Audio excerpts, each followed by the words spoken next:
Welcome to the Talking Minds podcast. Come join us as we chat about a whole host of mindset-related issues, giving you both the male and female perspective.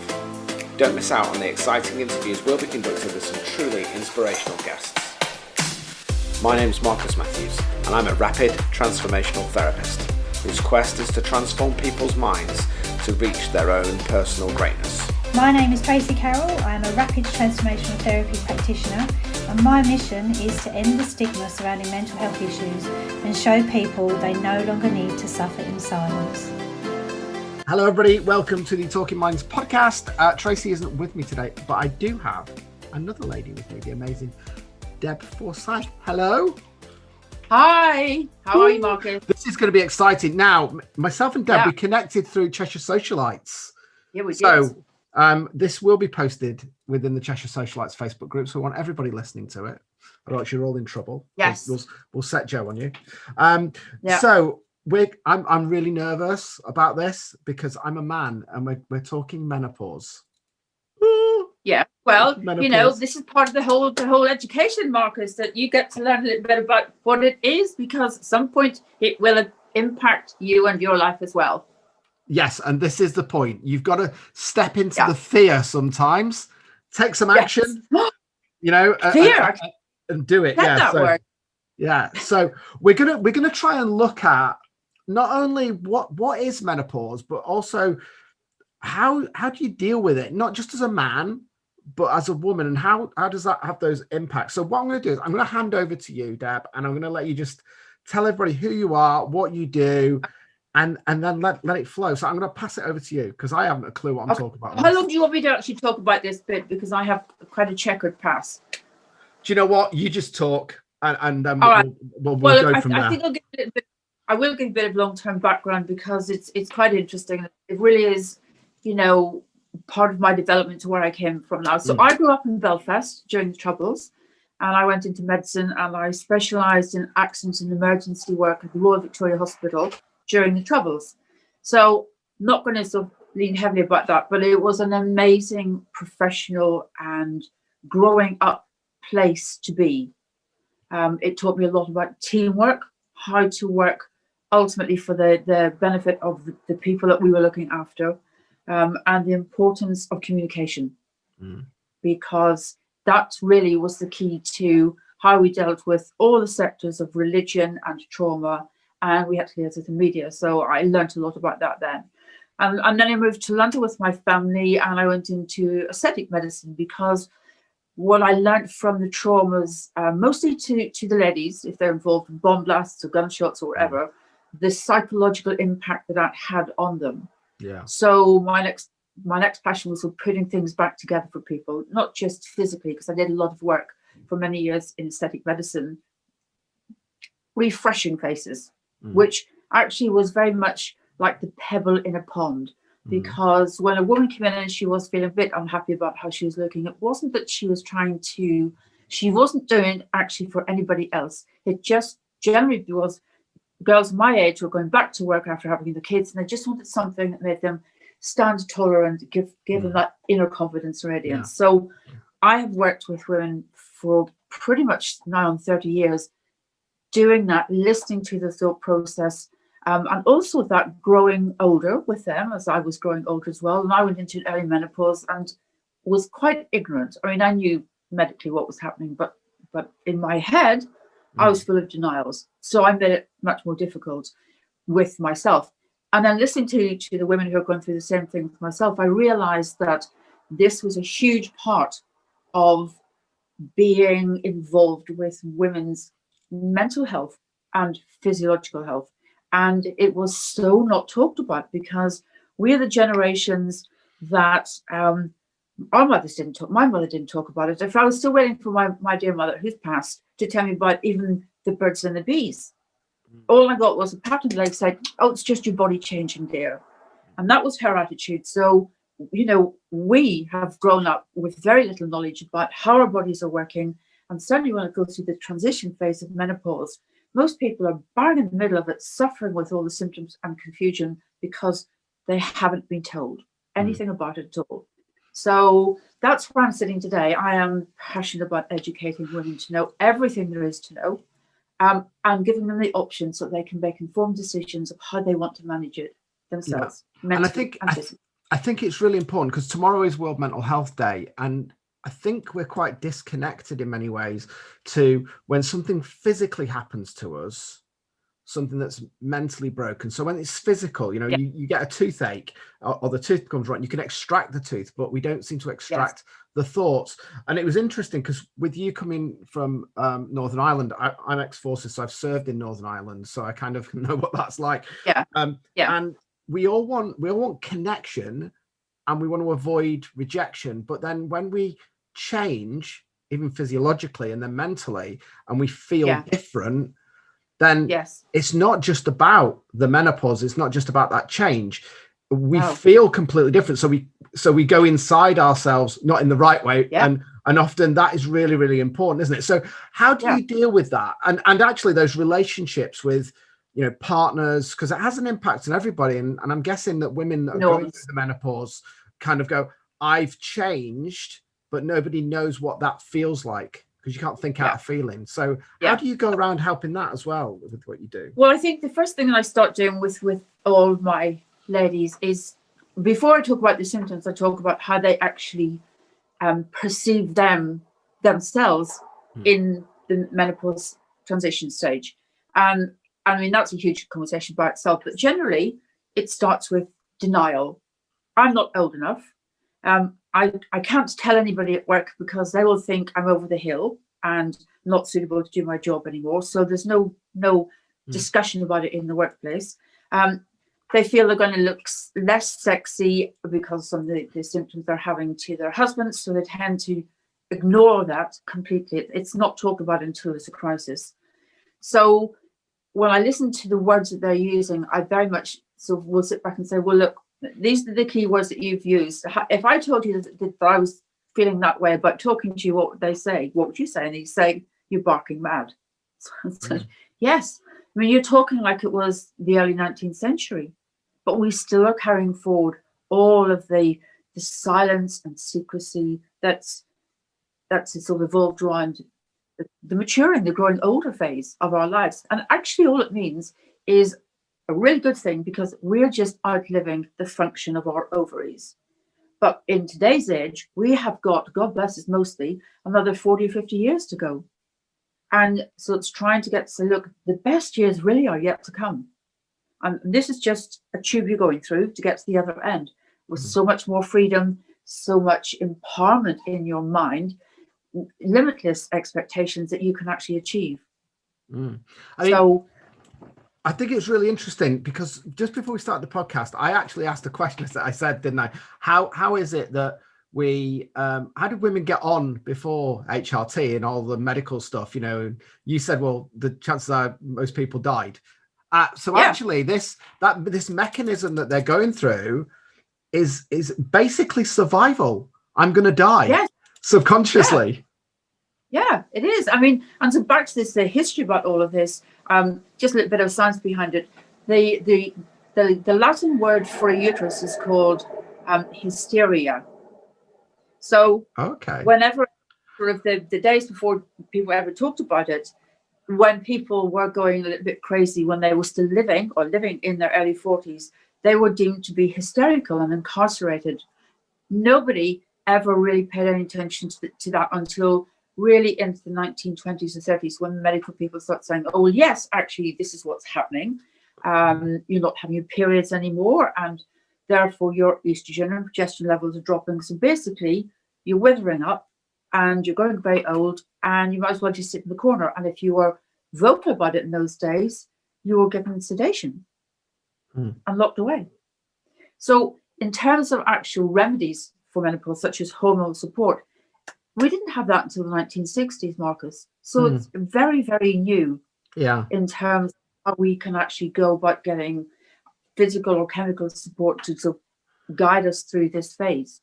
But, there are many things for menopause, and most people tend to think once the periods are over, that's it. But that's called postmenopausal stage. Yeah. And actually, once you finish your period, you are postmenopausal for the rest of your life. Yeah. So it's never going to go away, but you've got to change how you think about it.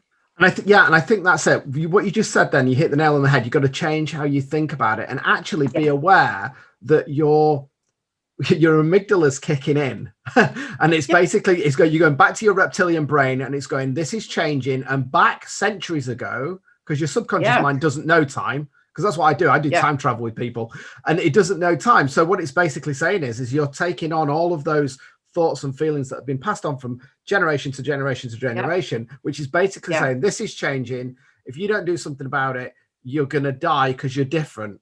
And that's maybe why people do bury it. That's why this is such an important conversation, not just for women to be talking about, but also men to understand.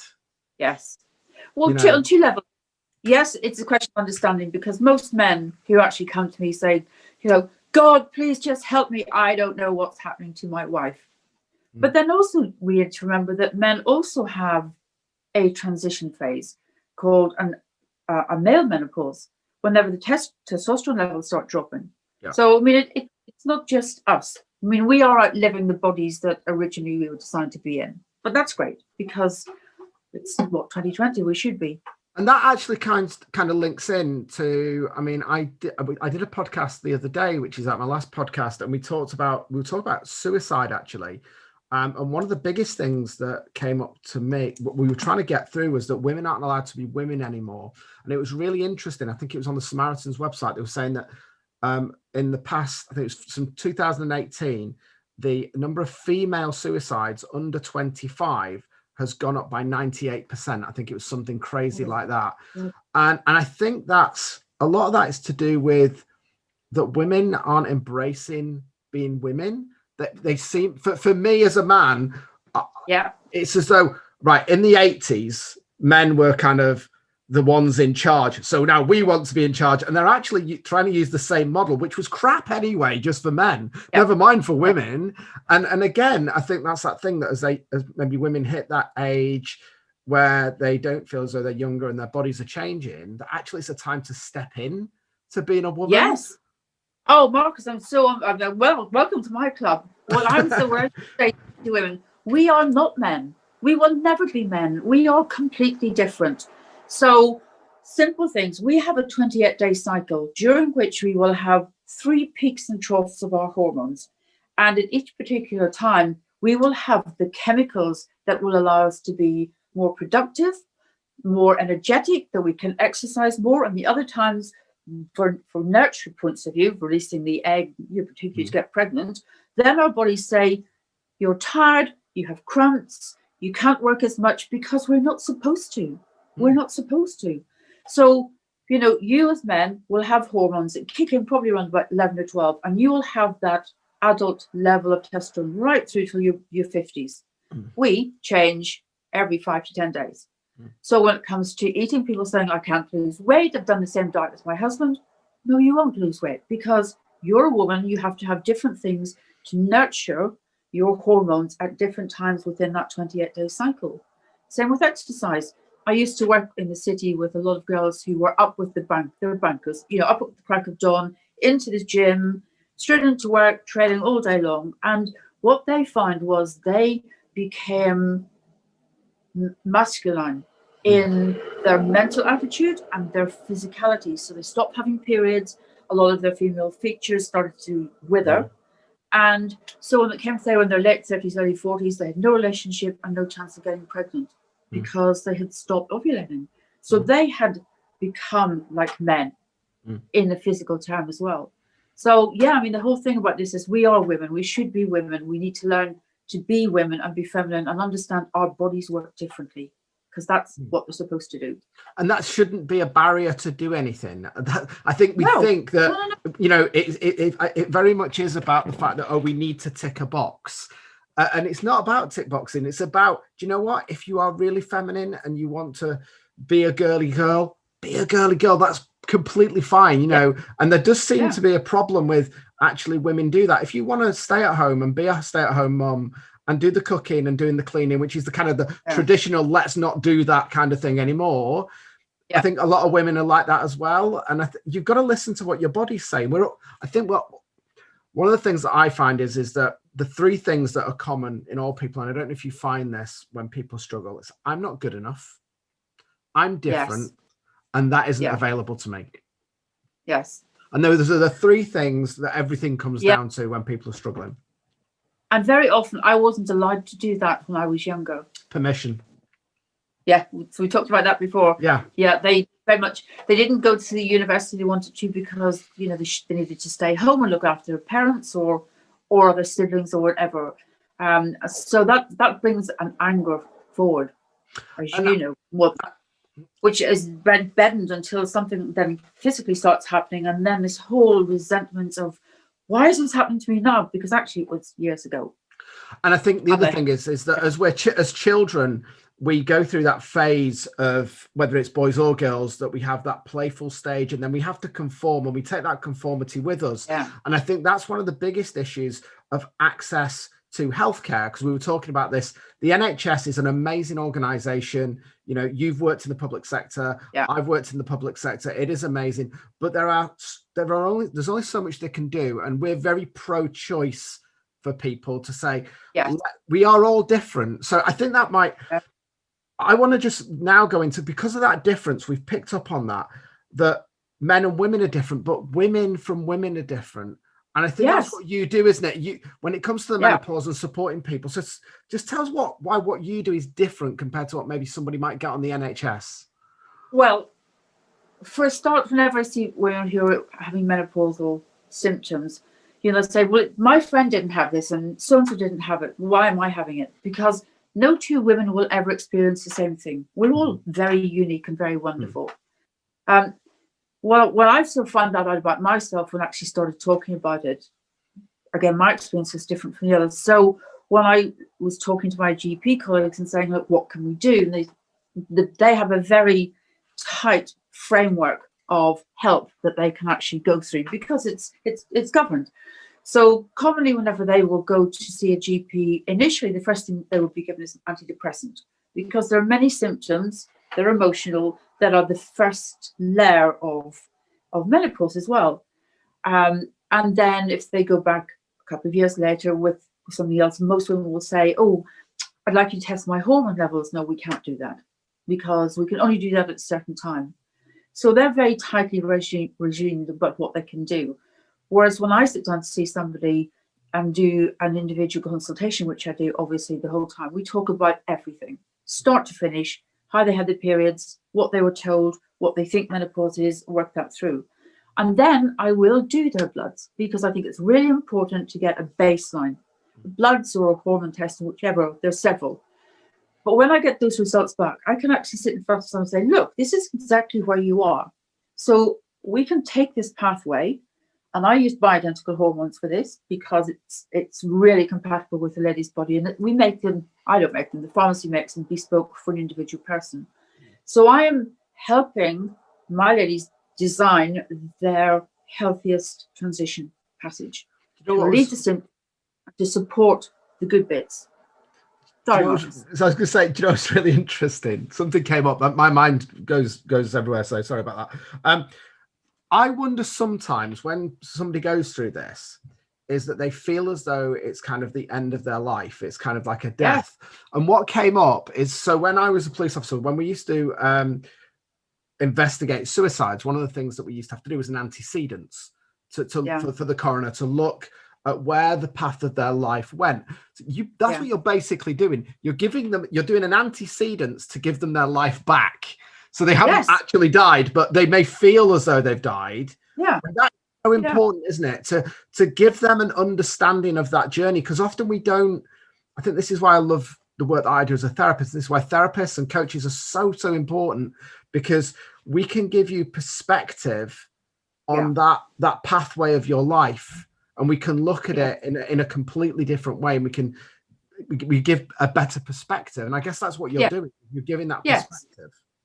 Well, I'm giving them a total body perspective, which they probably have never had in their lives anyway, because, you know, and there's pages of this, so this is exactly where you are at this stage, and this is where you are then. So we can help with that.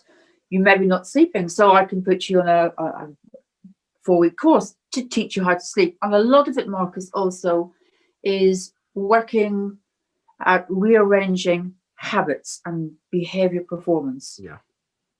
You know, because every woman I speak to can't sleep. And I remember whenever I was working at the hospital, my next door neighbor was a lady who was probably in her 40s. And I had her washing machine on and watched her go out at 4 o'clock in the morning to hang out the washing. And then back inside and the television on. And I thought, you poor thing, you're bonkers. What is I said, you're bonkers. Now I realize that the poor woman was bang in the middle of her menopause with no help whatsoever and had chronic insomnia, which, of course, as you know, reflects on everything that you do throughout the day, physically and mentally as well. So, you know, there are many ways to approach helping anybody's particular problems within the menopause stage, whether it's coaching or chemical support or eating, but all of it involves habit change and mindset. Is that insomnia? Is it driven by the chemical change, or is it driven by those looping thoughts of I'm different, I don't know how to deal with this? Because I know from my own experience of when I was kind of on that verge of suicide, and a lot of my clients, our subconscious mind is, when we go to sleep, is trying to, I think of it as a vault. So your mind is like a vault, and it's got with lots of filing cabinets, and it's been recording everything in your life. And often that the filing cabinet can get messed up.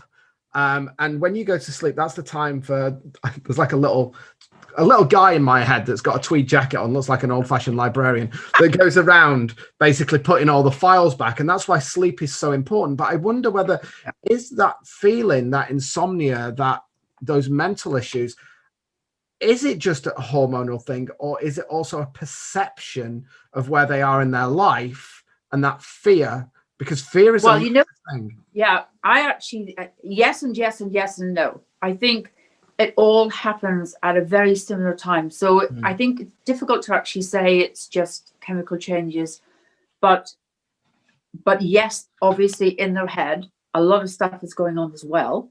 And then it becomes a fear of not going to sleep. So I know a lot of women who have got to the point where they will sit up really late, hoping that they'll feel tired enough to go to bed and sleep for 2 or 3 hours, which is crazy. But that's the fear levels of whatever's going on in their head with their symptoms is disturbing the desire to just go and let your body rest. And then they say, well, I can't lose weight. Well, no, you're not going to, because your body hasn't had that amount of sleep that it needs to regenerate and put everything into order again. So I think both is the answer from my perspective. It's definitely in your head, but it's also in your chemistry. Because I think it's really important for people to understand that when you go into that fear mode, so cortisol, which is in your brain, is actually really good for you. It's the thing that it naturally waves in and out throughout the day, so you don't step in the middle of the road. It gives you that little bit of fear, but it's well documented that when our cortisol levels are very, very high, it actually has a cellular impact, even on the mitochondria in the cells, that if we're living in that constant fight, flight, freeze state. I mean, I don't know if you know the polyvagal theory, but I love the polyvagal theory that talks about when you get into that freeze state, the reaction to your body and the chemicals that it's pumping out actually just starts messing everything up. And again, that's why I asked the question, because a lot of the ladies that I've spoke to of that age don't give themselves permission to relax. They feel as though they've always got to be that. They've been that mother. They've always been that. And I talk a lot, but it's not about the breath. You know, a lot of women are giving. And when you breathe out too much, it's painful. And then when you take too much, it's painful. And on pretty much all of my podcasts, there's an amazing lady called Lisa Nichols, and she talks about giving yourself permission to stop letting people drink from your cup. So allow yourself to have that time to fill your own cup up, and then let it overflow and let people drink from the saucer. Yeah, that's nice, isn't it? And I think a lot of women feel that they're in competition with everyone, with other women, with men, because they hold on to this old story that women aren't as equal and they're not as empowered. So they kind of have to show up more. So they give more. Yeah. And then when they're tired, they don't go, do you know, it's time for me now. They go, oh, no, I can't show weakness. And I just wonder if you've got that on top of then the change and, oh my God, this has happened. Yeah. Now I'm not going to be able to show up, you know? Yeah, you're absolutely right. All of that gets involved in their heads and in the chemistry inside their bodies. Yeah. And the other thing that very often I'll say to them is, stop eating the burnt toast. You know, because as mums, if you're making kids breakfast, they'll say, can I have another piece of toast? You think, well, that was mine, but yes, of course. And then you put the next one in, leave it in too long, and you've left with burnt toast at the end. Yeah. You know, we've got to stop prioritizing. But the other problem that I have with a lot of people these days is when they come to me, they are already in a state of adrenal fatigue because, as you said, they've been being mothers, daughters, wives, gone to work, done the shopping, done the laundry, and that tiger has come out, you know, looking for the next, well, no, it's quite the cave looking for the next tiger that's going to come, but they can't put the tiger away. Yeah. So when that level of cortisol gets to that point, even if they wanted to relax, their bodies won't let them because there's way too much cortisol pumping around, causing all sorts of chaos, as well as menopausal chaos. Now, one of the things that I'm really interested in, and many people want this, and I've looked into this in regards to what you do, and I know that with HRT, which is a synthetic kind of product, isn't it, is that there was a lot of risks around that with cancer, I believe, and various different things. So women, from an education point of view, there is a lot of things around this, that hormone replacement therapy and various different things can have side effects. I mean, is that something that you can educate me on, and why what you do is different? Okay, so you're talking about the study that was out in 2002 when they said, you know, if you give certain women an estrogen supplement with an HRT factor, then there'll be a higher risk to having breast cancer. We've actually found out recently that study was incomplete. Okay. So that's actually not the case. But when we talk about HRT being synthetic, it is, but it actually comes from the urine of a pregnant horse. So horses are bred particularly to be kept pregnant, so we can have the urine then made into an HRT called Premarin, and Premarin really stands for pregnant mare's urine. So it's really important that people, again, as part of the education, know what you're going to take, make your own decision. Now, it's really effective and it works really well for thousands and thousands of women, but not everybody wants to go down that route. They want to do something that's a bit more humane, or, you know, wherever the source of the medication comes from is a little bit more compatible with their bodies. Yeah. And that's why I fell in love with BHRT, because it's originated from a Mexican yam, wild yam. Obviously, it's made into medication, whether it's a cream, a potion, or a lozenge, or a gel, particularly designed for the individual person. So that's why we go through the whole blood results, so I know exactly how much that they need to get back into balance. And you were saying with that when you do that, although it's done by other people, that's kind of very bespoke. So it's tailored to what they do. Just designed for that one person. So if I was doing it for you, it would be specific to you. And if I was doing it to the rest of the police force, everybody would have to have the right tests so that they get the right supplement or balance back into their bodies. And I read somewhere about there's some areas, some professionals kind of aren't into this, but it's completely regulated, isn't it? It's not as though it's like a holistic thing. It's actually a proper. No, it's completely regulated. It's something that's manufactured, you know, in a bespoke laboratory and pharmacy, that's made ethically and the way it's supposed to be balanced for an individual person. I mean, the UK are a little bit behind about BHRT because there's some people say, oh, well, it's a bit more sporadic in terms of results. But my own experience with it is that it's fabulous. I have a lot of American clients who are very au fait with the benefits of BHRT. But again, my role is not to say, well, you have to go down this route or you have to go down that route. You know, I will listen to whoever I'm with at that time and work out what they're going to be really comfortable with. And that's the beauty of doing it on a one-to-one basis, because somebody might want to wear pink shoes, somebody will want blue shoes, then that's fine. We'll do whatever they're mentally and physically compatible to. So I know you said before, and this does make me kind of angry in some ways, that you know, you said that some women, when they're starting the menopause, will go and see their doctor and they'll be given antidepressants. Pills just seem to be you're feeling a bit low, we'll give you an antidepressant. I know that myself, and I wanted to know why I felt the way that I did. And a lot of the things I know now are the symptoms. So if somebody's listening to this, and it might be a man who's seeing this in his wife or partner, or it might be a woman and she might be in denial, what are the key things to look out for if somebody is, you know, maybe going into menopause? And actually, it's not age specific, is it? Because I know that there are women that can go into the menopause at 20. So it's really important to understand that. So can you kind of educate me and everybody else as to so what are you going to look for? Well, I think that the first thing that you need to understand is menopause is purely a time in a woman's life when her hormonal balance is starting to change. With the ultimate result is that she's not going to ovulate anymore, she's not going to get pregnant, and her periods are going to stop. Okay, that's really it. Now, the change in the hormonal balance will absolutely affect her moods, her sense of self, her sense of value to her family, so many other things, how she values being at work and her own friendship and what she sees herself to be.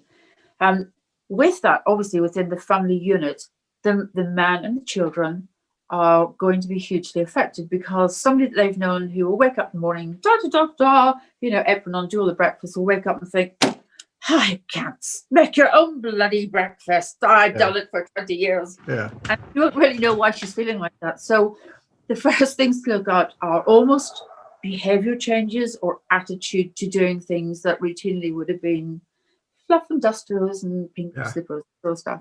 Yeah. And then there will be some chemical changes that come. And the first one tends to be, she's like got the cardigan on, cardigan off, or they're lying in bed and she wakes in the middle of the night thinking, oh, steaming hot. And then 10 minutes later, she's freezing cold. So, you know, shut up snoring at me, move out of the bed, go somewhere else. I haven't got enough space, because their skin's crawling, it's itchy. So those are the first things that men will say to me, what the hell is this all about? Yeah. What I would say to anybody watching this, men, women, loved partners, children, if you find that your mum or the woman of your household is behaving differently, don't think she's mad. If she's of that age, you know, where she could be having changes in her monthly cycles, she will be having all sorts of other things that are happening inside her head that she won't understand herself. Yeah.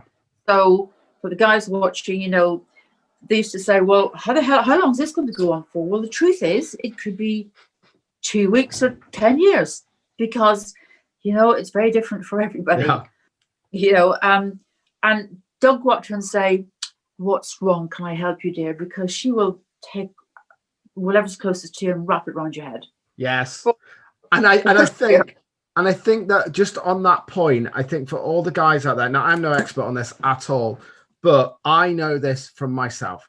As men, and I want to talk about the mental health a little bit on here, as men who are the partners or whatever of, you know, or children that go through this. Actually, when men are, we want to go out and kill animals and provide for our families. Yeah. Okay, period. I don't care what anybody says. That's what and I'm really passionate about saying to men, that's fine to feel like that. But actually, when they can't look after their partner, when they can't control that situation, because that's what we do as men. We want to control, we want to help, we want to build, we want to fix. Yeah. Actually, that can have a massive impact on a man's mental health as well. Yeah. And I think that's really, really important to say that this, you know, menopause isn't just about a woman, it's happening to a woman, but you're a unit. And you said that when women were working in the city, that they became connected to men. They kind of, their cycle dropped off and all the rest of it. And that's going to happen if you're in a relationship as well. So you can feel that energy. And actually, it's really important to give yourself a break as a man to think, I can't fix this. Yeah. So what advice would you give to men? Because it is very, very difficult for us to not to try and help. Well, the first thing I would say is don't take it personally, because she's really not directing it at you.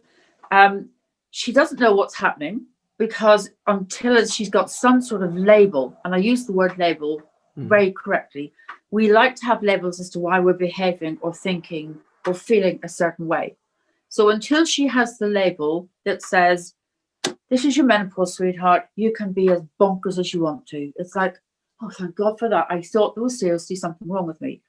So believe her when she says, I don't know what's going on, because her emotions will run away with her, and everybody's going to get hurt or frustrated or insulted without knowing why.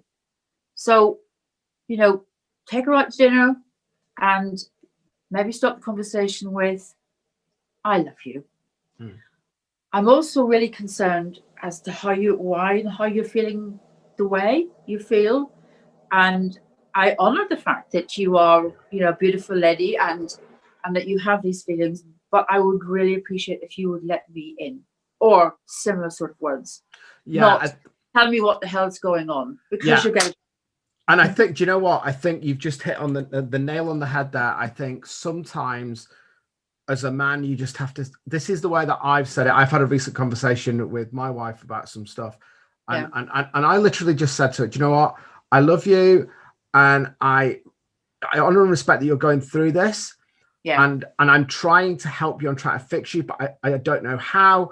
And I just want you to give me permission to just do that without me thinking that I'm trying to take over, because I'm finding this really hard as well. And I'm just letting you know that I'm finding this really hard. And it's vulnerability is courage. You've be vulnerable as a man. Just say, listen, this is how I'm feeling. And you don't want to fix, I don't want to fix. I'm just telling you that if I try to fix this, I'm doing it from a place of love. I'm doing it from a place of compassion. And I understand that I might be screwing things up and it might not be helping. But if you could just give me that little bit of permission to do that, and let's get through this together. And I think that giving each other permission to not know what to do is so important. Well, I think you've got it absolutely nailed. It's the use of language, and not to go into conversation with, you are behaving badly, you are this, you're that, because that's attack. And she will say it as attack. But if you're saying, please help me, I don't understand anything about what's happening within our relationship, and I need you to help me, changes the dynamic of the conversation from, what is it? Yeah, and so I think from those key words are what we both agree would be the best way forward. And you know what? One of the biggest things from my own journey that I found was that as soon as you as an individual recognize that all of the feelings that you create are created by you, not by anybody else. Yes. And that you allow yourself to feel the way that you're feeling at that time, and it's fine to feel that way. What it's not fine to do is to blame other people. There's got to be some ownership. And I guess this is where, if people are seeing these symptoms, if they are seeing these signs, however yucky it feels that you might have to own up and admit that you're going through a tough time.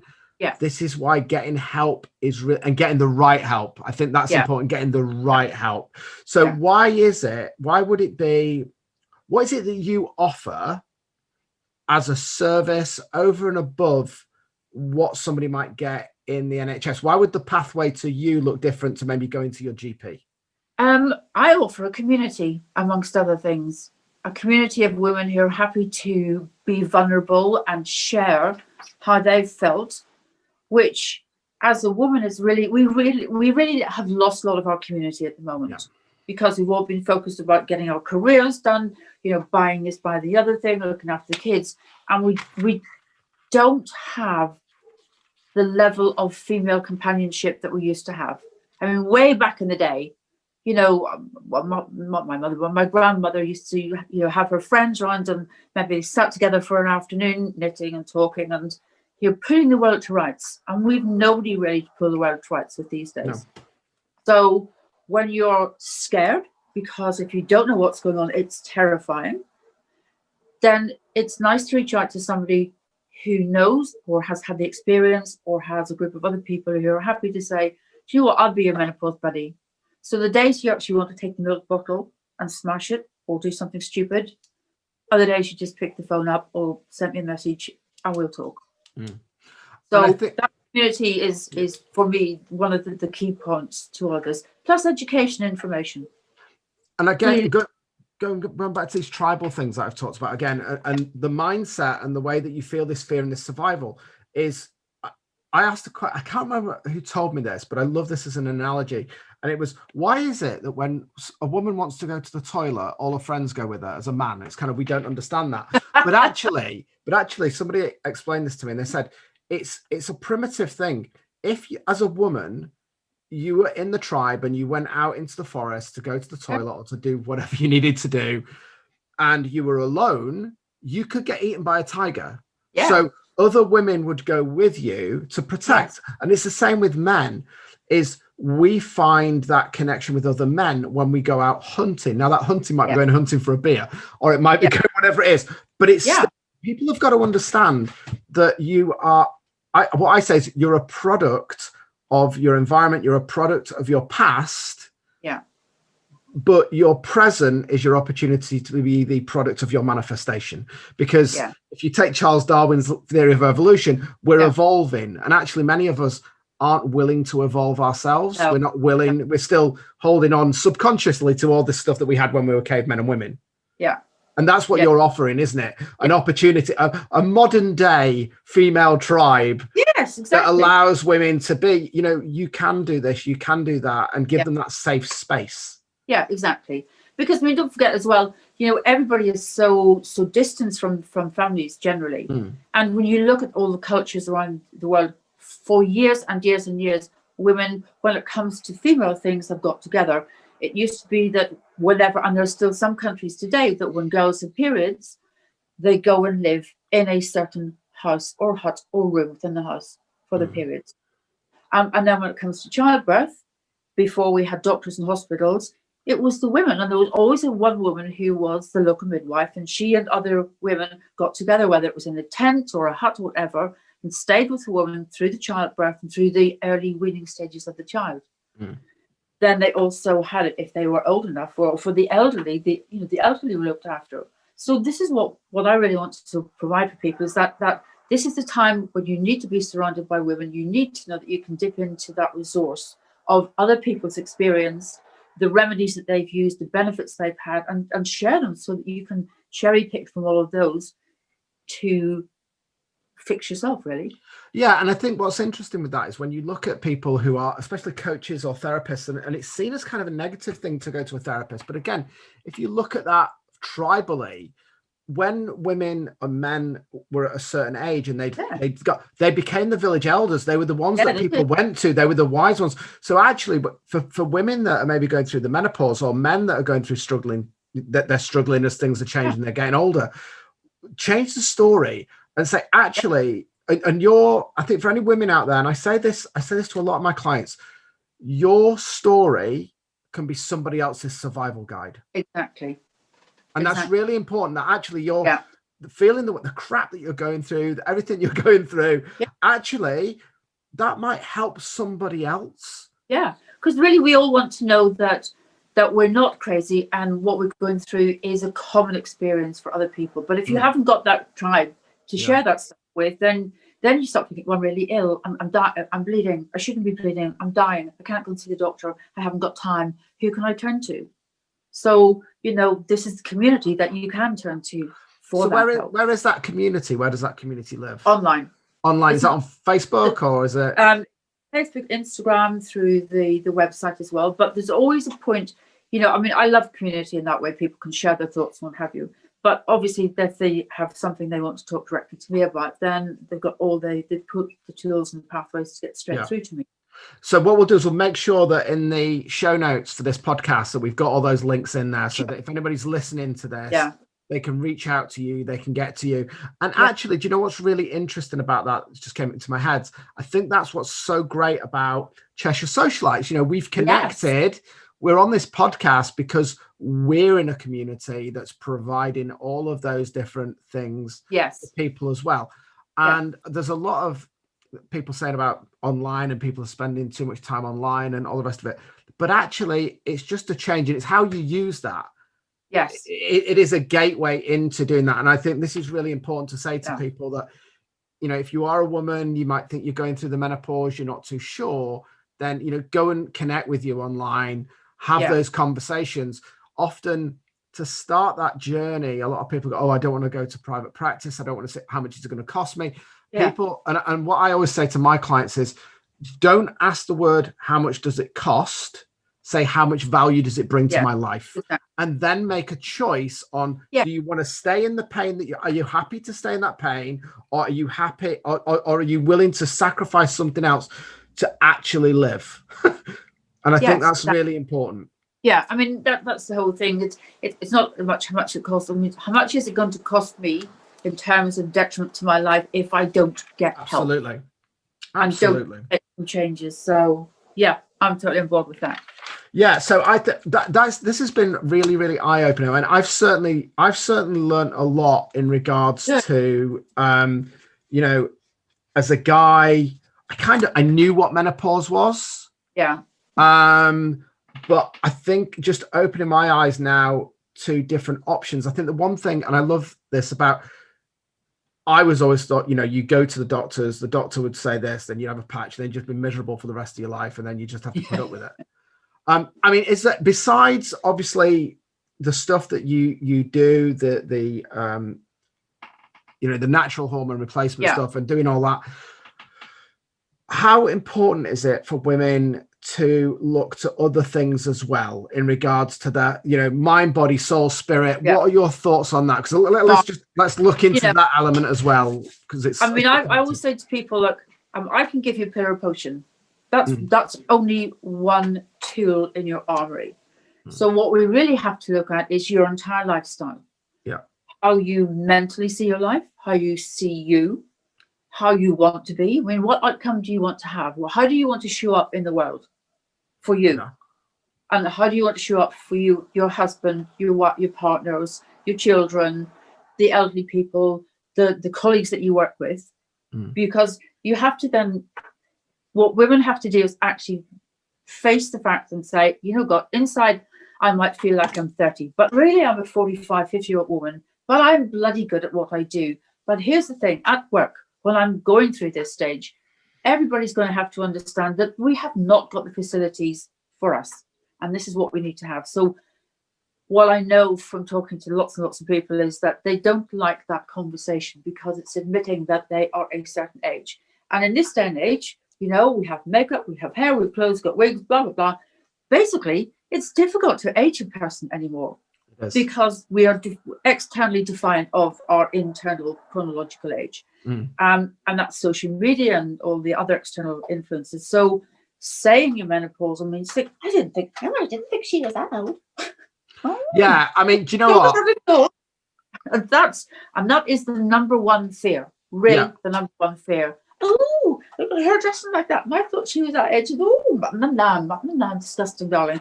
Other conversations. Yeah, it is, and that's old ways of looking at things. And one of the things that I don't know if you're Bob Proctor, the amazing Bob Proctor, but one of the things that he says, and I want people to take this away, is that you are not your body, okay? And I say this to my clients. Yeah. You are the voice that's inside you. The one that's got all those secret desires that you don't want anybody to know about, or they'll lock you up if you say anything. That is the true you. And we look often externally to say, I've got the house, I've got the car, I've got this. Yeah. But you are not the car, you are not this. But more importantly, when you look at your body, you go, well, this is my hand. The same as you said, this is my car. You are not your hand. Yeah. It is not you. And I think that's really important, is that once you get over the fact that this is just a body and one day it will wither, one day it will die, but actually just accept that that's going to happen, but know that you are capable of many things. And I wasn't going to go on to the coronavirus thing, but one of the things that really annoys me is about, they say, if you are a certain age, you are at more risk. Yes. No, you're not. Because if you've got 90-year-olds that are doing marathons, and you've got 20-year-olds that are shoving all sorts of stuff in their body and they're rotten inside. So I think it's really important to go inside and look at who you are, and celebrate your difference, celebrate who you are, celebrate that change, and look at anything as an opportunity. There's no right, there's no wrong, there's no bad, there's no good. There just is. Yeah. And embrace who you are right now and love who you are right now. Yeah. I was listening to a podcast with one of the lovely ladies from the Holocaust yesterday. And she's in her late 90s. But oh my God, she changed my mind completely about where we are living with coronavirus. In her experience, being on Auschwitz was an educational experience that she chose to learn from in terms of relationship, and not knowing, literally, as she said, if they walked into the showers, were they getting water or being gassed? But she learned the power of not being angry with things that she had no control over, because she felt when she gave away her anger, she gave away her power of control. And I thought, well, this is a really good way to start looking at what's happening to us today. What can I learn from this about me? What can I learn from this about society? And how can I make it better? And I think that's the same that you know, when you're having a menopause experience, if you're going through something as a man, don't be afraid of it. Think, well, how can I make this better for me? Because this is your life. You know, your menopause is yours, mine is mine. But how can I make it better? How can I change my life to enhance my feelings about this? How I think about my eating, to nourish my body, to reduce the inflammation and the stress that it's under, to make it better. So I think, you know, the education side of it is one thing, but it's how you can best use your mind to make the best opportunity for you, and in your relationships, obviously, as well. I also see it as a season. You know, you wouldn't wear a bikini in winter. Yeah. You know, so not me. you may do, but what, you wouldn't go out for too long in it because you get cold. But that's what I'm saying, is that the way that you see your life, if you look at the summer of the or the spring as the useful part of your life, and the summer maybe of your 30s, and then as you enter the autumn of the years and things start to stop, you're not going to wear the same clothes. You're not going to do, the seasons change you, and actually after winter becomes spring again. So it's about rebirth, isn't it? You're just going through that time, that darkness. And I always say this to my clients, is that if you imagine the cycle of life, of birth and death, is that the seed is in the darkness. It has to crack. It has to push through the darkness, get battered by the winds. But the last thing that happens is the fruit on the tree. Yes. But what happens to the fruit on the tree if it's not picked? It drops to the ground, decays, and new life starts again. So really think of menopause as not something that's bad. It's something that it's just part of the season. It's a new beginning, and actually step into that new beginning. Get all the tools. Get your scarf on. And then take it off when you're too hot. But who's that? Have we got somebody joined us? Yeah, my dog's escaped from somewhere. Sorry. There's always, for anybody who listens to this podcast knows that on every podcast we always have a dog barking. Do you? So it's absolutely in keeping with this part. It's normally Oakley, which is Tracy's dog, is normally barking, so it's perfectly fine. We like animals on here. Anyway, I think, you know, I've been so inspired by this, and I hope people. What's the dog called? We got to say hello to the dog. Lily. Do you want to see her? I'll pick her up. Yeah, put Lily on. For anybody listening on the podcast, you won't see Lily, but Lily is joining us now. There's Lily. Here we are. Hey, Lily. Here we are. So Hello. one of the things that we always ask, Deb, is, and I didn't tell you this because I like to put people on the spot, is in your darkest of times, or in times when somebody's listening to this, they might be going through menopause and wonder what's going on, have you got kind of a go-to phrase or something that you kind of say that gives you permission to know that everything's going to be okay? Is there anything that inspires you, or how did you get through that? What was the thing that pushed you through? I think, honestly, the thing that pushed me through my own menopause stage was the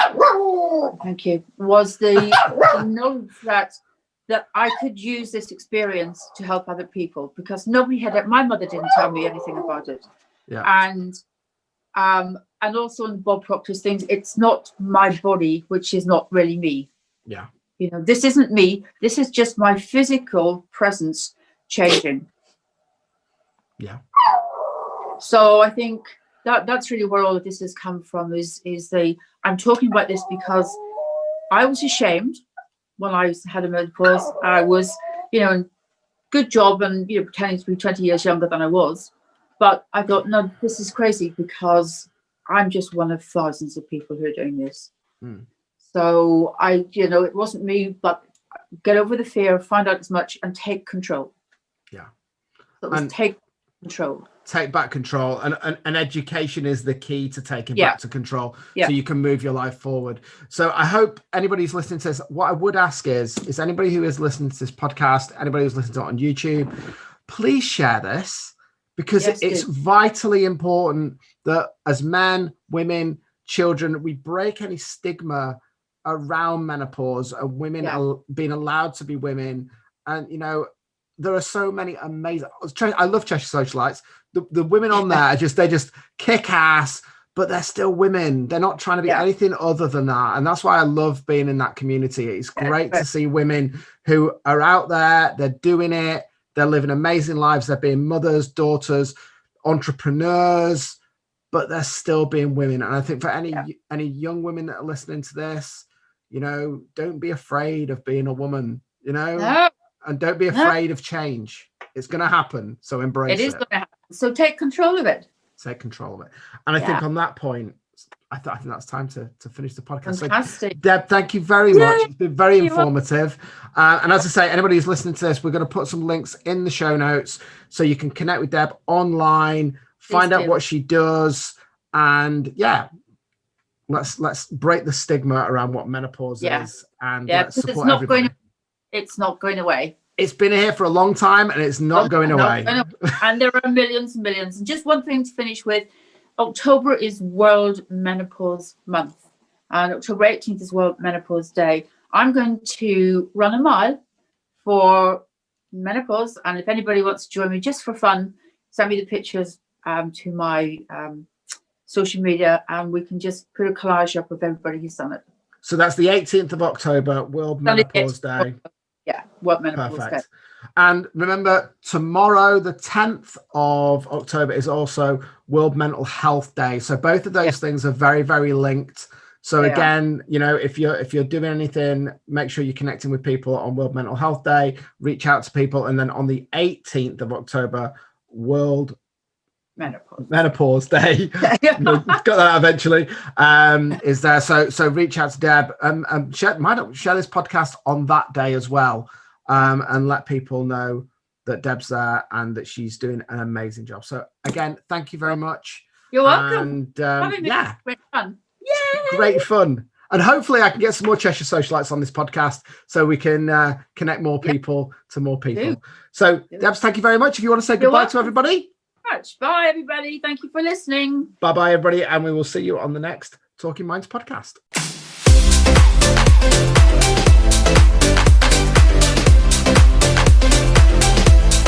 If you enjoyed today's podcast, why don't you come and join us at facebook.com/talking_minds. And don't forget to give us a little like.